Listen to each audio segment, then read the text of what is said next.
All right, welcome to Survive to Thrive. Happy Tuesday. Glad you're here. Let's get started. All right, pen and paper. I want you to do some math. What we're going to do is we're going to work on the economic model today, and we are going to create a plan in order for you to be able to hit your goals for 2024. And I'm going to start out by just giving you a math equation. Get ready to write it down. A plus B. A plus B plus C. A plus B plus C equals D. D divided by E equals F. F multiplied by G equals H slash I. How do you like that? All right, now I want you to write down the following formula for me, or the words that I'm going to give you. A is net income. So Stephen Covey wrote a book, 7 Habits of Highly Effective People. If you've never read it, absolutely should be on your reading list. And one of the things he talked about in this book was to begin with the end in mind. Now, Stephen Covey in the book is talking about a different end that I'm going to talk to you about today, because the end in mind for this conversation is a year from now. It's December 2024. Stephen Covey in his book is talking about life and what you want your life to look like. And he gives a great analogy in the book. Just read the book, okay? So A is net income. It's the end in mind. How much money do we want to keep in 2024? B are your expenses. Now, there's a difference between expenses and cost of sales. C is cost of sales. A cost of sale is an amount of money that is directly connected to the sale of a product. In real estate, it's the money you give your broker. It's a referral fee you're giving to another agent who referred the deal to you. It's a cost that is directly connected to the sale of the property. All right, so C is cost of sales. D is your gross commission income. E is your average income. I'm going to go through the rest of the list pretty fast, guys, so keep up. E is your average commission per closing. F is the total units sold. How many units am I going to have to sell in order to earn the amount of money that I want to earn? Gross income. All right. G is buyer-seller ratio. In other words, 50% of my business comes from sellers, 50% comes from buyers. H is sellers closed, I is buyers closed, J is listings taken.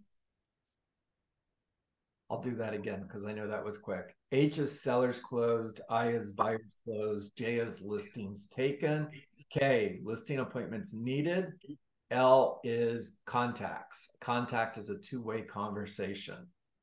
Now, A plus B plus C equals D. In other words, your net income plus your expenses plus your cost of sales equal your gross commission income. If I have a net income goal of $100,000 and my expenses are $20,000 and my cost of sale is $20,000, then I'm going to have a gross commission income of $140,000 in order to net $100,000. All right. Now, A plus B plus C equals D divided by E, which is your average commission. What was L? L is contacts. How many two-way conversations do I need to have? All right. D divided by E, which is my average commission, equals G, which is how many units do I need to close? So let's go back to the 140,000 gross commission income. For example, if my average commission is $10,000, then my units closed is 14. Simple math, right? Now, F times G equals HI, which is sellers closed and buyers closed. In other words, if my buyer side is 50%, my seller side is 50%, I'm going to need 7 seller closings and I'm going to need 7 buyer closings in order to close 14 sales, in order to gross 140,000, in order to net 100,000. Now, I'm going to take a break and I'm just going to talk with you for a second.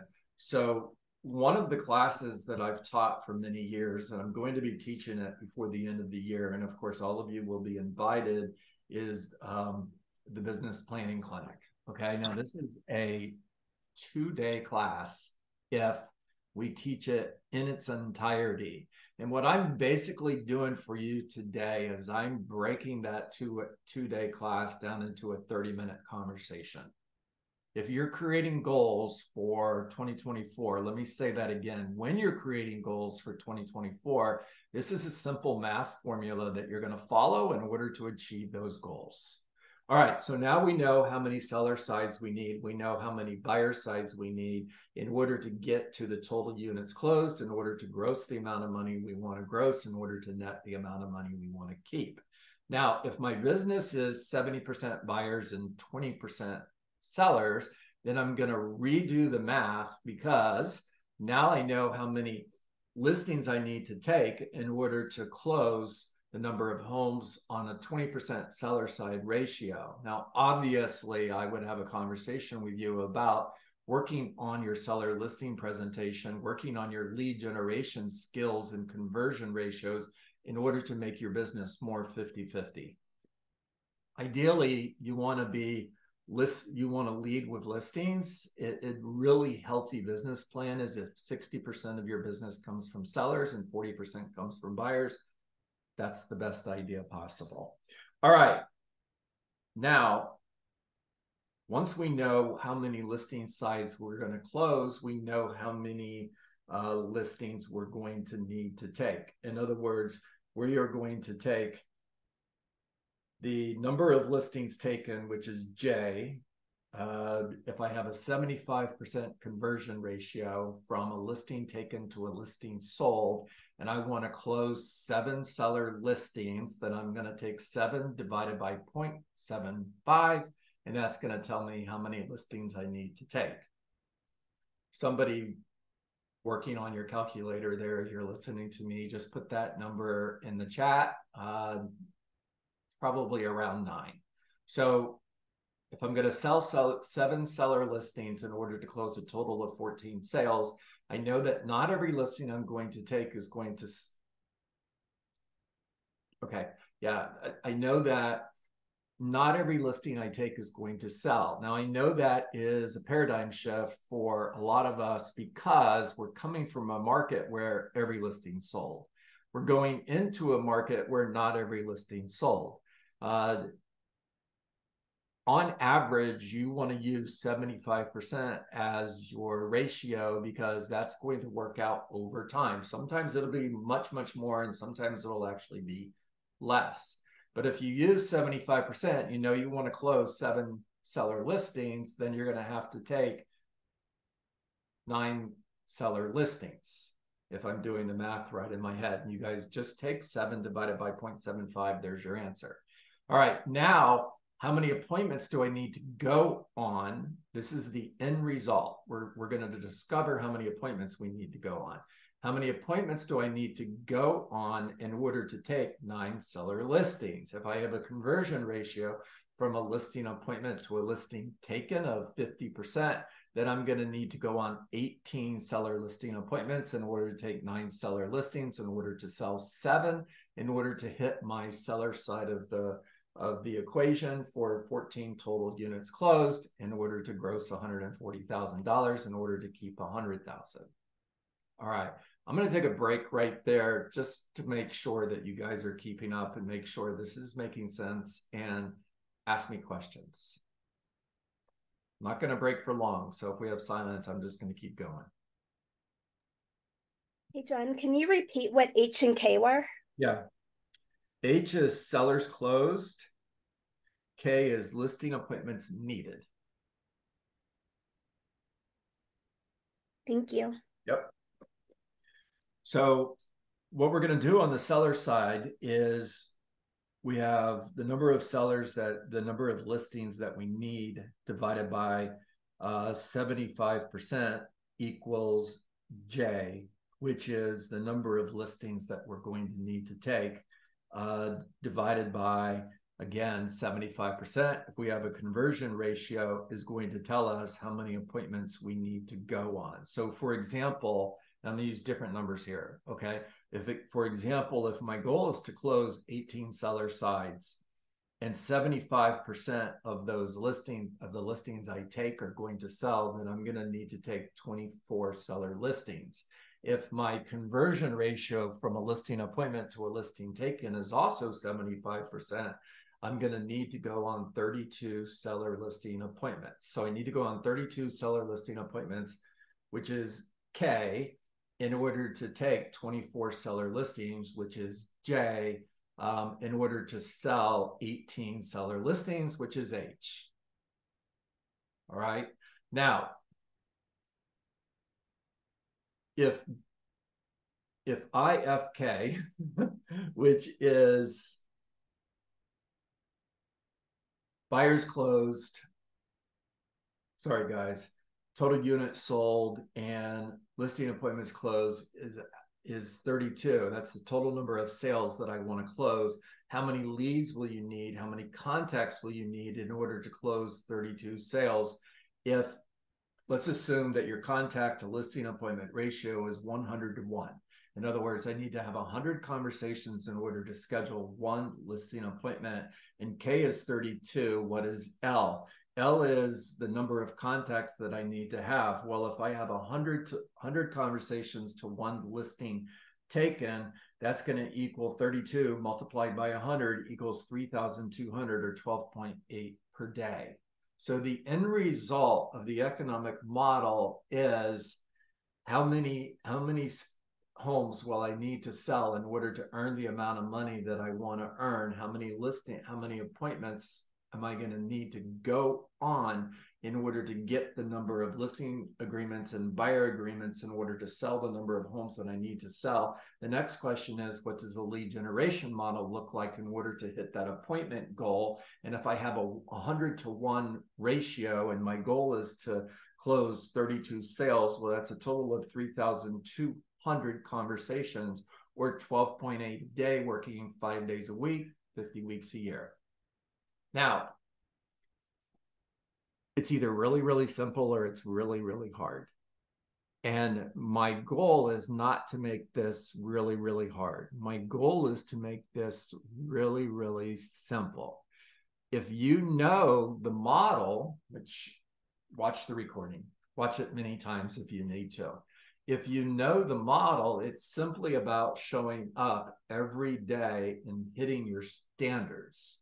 Now, if this model that I gave you is the model that you're following, then your standard is 12.8 conversations per day or 13 conversations per day.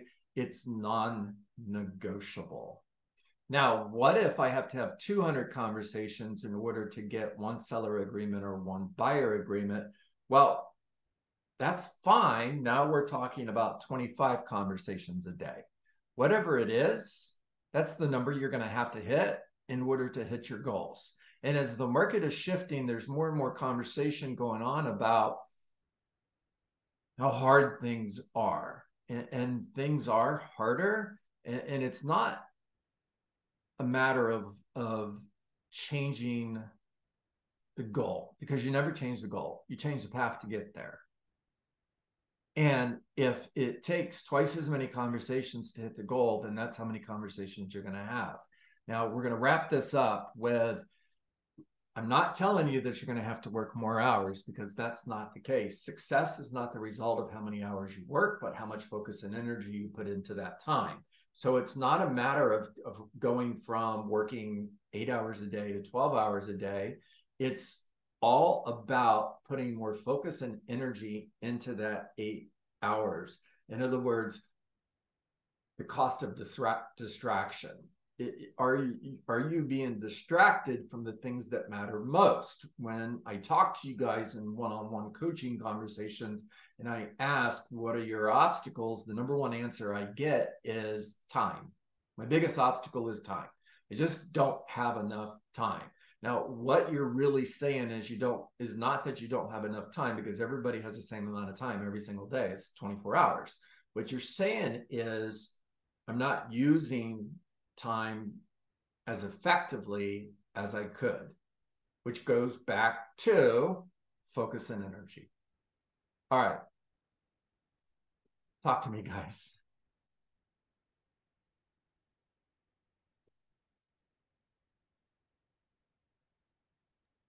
This is definitely a must to look at this over and over again. I love the thought of this. It's like a blueprint. Mm-hmm. And I think when I look at when I think of it as a blueprint, then I don't feel like it's so hard. There you go. Yeah, Nathan, thank you for that, because I promise you that there's 20 people on the call today. There's a handful of us that are thinking, holy cow, John, what was that? And that's not my goal. My goal is to make this really, really simple, not to make it really, really hard. Simplicity is the ultimate form of sophistication. Like Nathan said, it's a blueprint. Now, how many of you get something that comes in a box with those directions, and they're always written in about 5 different languages, and it's so hard to follow? Oh my gosh. And you look at those directions and you like, no, I just want to look at the picture on the box and start winging this. I mean, raise your hand if that's you, or am I the only person here who does that? Thought it would just be men. Raise your hand if you're just not raising your hand, because no matter what I say, you're not going to raise your hand. No. Okay. I'm the same way.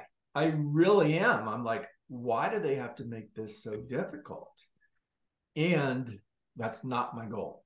My goal is not to give you some set of directions to net $100,000 that are so complicated that you just forget this, I'm going to wing it. No, I don't want you to wing it. I want you to do what Nathan said. I want you to look at this as a blueprint and just say, okay, I get it. A plus B plus C equals D divided by E equals F multiplied by G equals H and I. Got it. Let's go.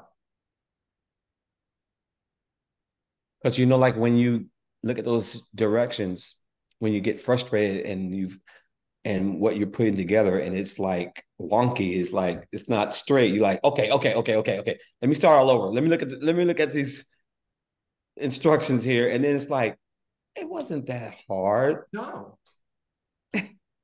That's it. How do you get to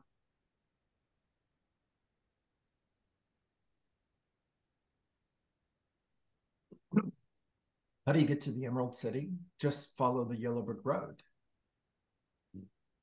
John, I do have to say that when I do get those instructions, you have to take one step at a time. Yes. Like you don't look at the whole thing. It's like that'd be overwhelming. But let me accomplish number 1. And then as soon as number 1 done, then you do number 2. So everything that you said can be done in that step.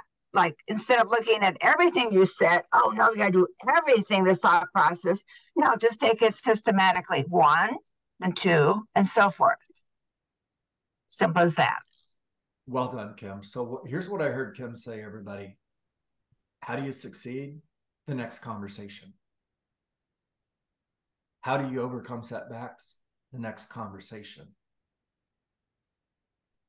How do you get to your destination? One step at a time. Clarissa, talk to us. So, John, I hadn't heard you say follow the Yellow Brick Road. How do you get to follow the Yellow Brick Road in a long time? You're right. I miss it. You're right. And I just have to say that looking in retrospect, hindsight is 20/20. Mother used to always tell me that. The MR. Oh, girl, you're breaking up, and I know it's good stuff. We lost her. All right. Coming back. And okay. The economic model is just one of the models to get you to the goal. And it has taken me 3 years to finally see how it all works together? It's actually, again, very simple and very brilliant. So what Clarissa is referring to, and a lot of you, I think all of you are familiar with this. There's 4 models in this book, okay? It starts with the economic model, which is what we worked on today. And the economic model begins with how much money do you want to net? It ends with how many appointments do you need to go on in order to net the amount of money that you want to net. Now that leads to the lead generation model, which is how many leads do you need in order to go on the number of appointments you want to go on in order to gross the amount of money you want to gross in order to net the amount of money that you want to net.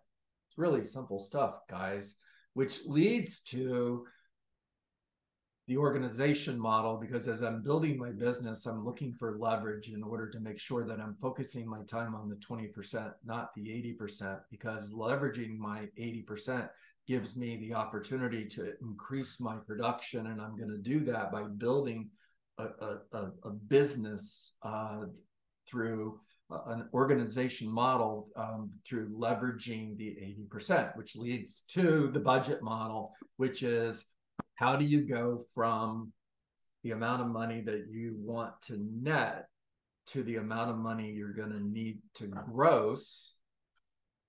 What are your expenses? What are your cost of sales? How do you end up with the net goal of 30, 30, 40? 30% goes to expenses, 30% goes to cost of sales, 40% is profit.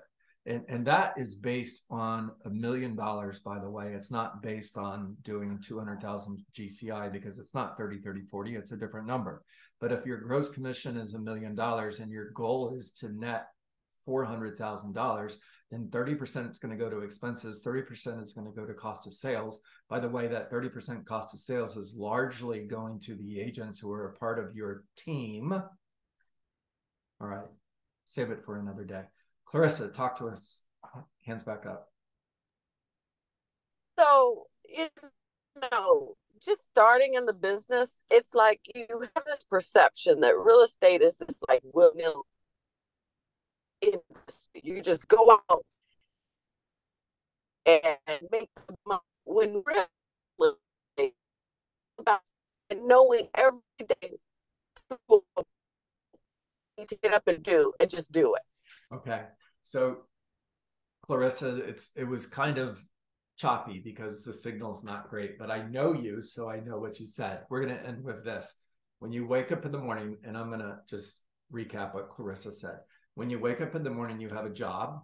Your job description is the number of people you need to talk to in order lead generation, in order to schedule the number of appointments you need to go on, in order to take the number of seller listings and buyer agreements you need to get, in order to close the number of deals you need to close, in order to gross the amount of money you want to gross, in order to keep the amount of money you want to keep.